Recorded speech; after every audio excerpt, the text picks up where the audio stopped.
With the evolution of our role, HR professionals are also becoming more and more valuable in organization-wide projects. Many strategic projects involve multiple departments and interdisciplinary teams. An HR professional may be asked to be part of an internal project that could impact the way employees work or affect overall corporate culture. This allows HR to take a lead in the workplace revolution.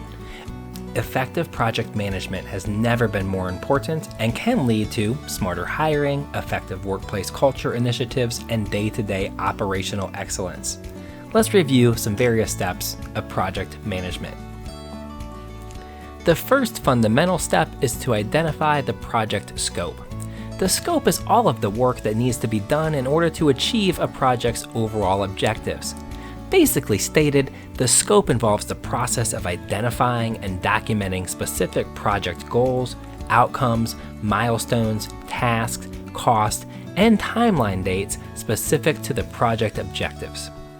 When the scope is too big, it may become easy to lose energy and focus, and even if completed, the results may no longer be relevant.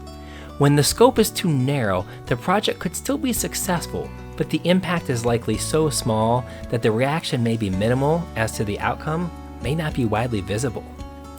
When the scope is goal-oriented, it may take 3 to 8 months to complete.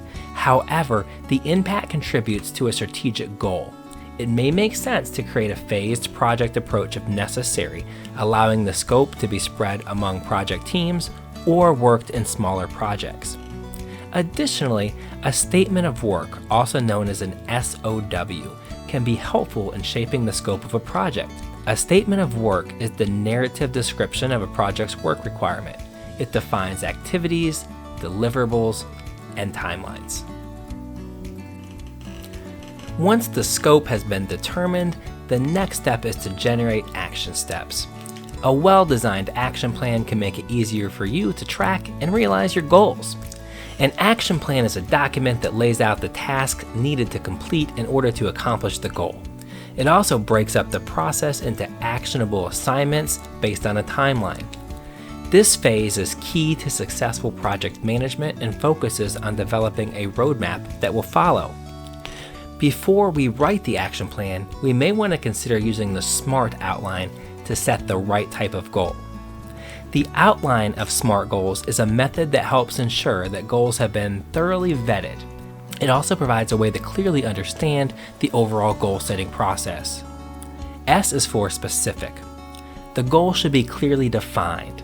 To set the specific goal, we want to answer who, what, when, where, which, and why.